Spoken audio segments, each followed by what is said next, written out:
Amavuta na Yesu ni ishema rikomeye, kuko yagusize bose barabimenya. Ufite imbaraga wahawe n'umwami ukomeye, kuko yagusize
ndetse n'ibyarekeye aho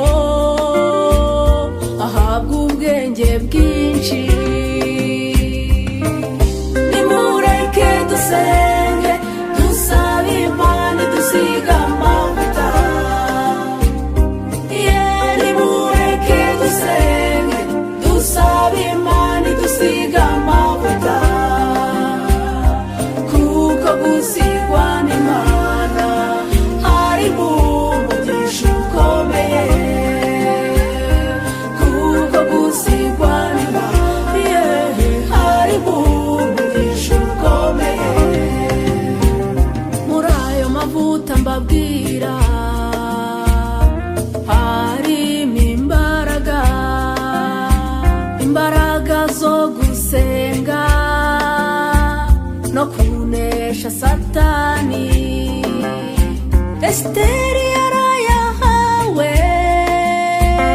ahabwa imbaraga, maze abasha gusenga atabara Abayuda. Natwe abizera Imana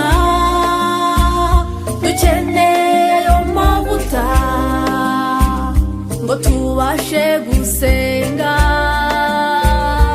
dutsinde Satani, ngo tubashe gusenga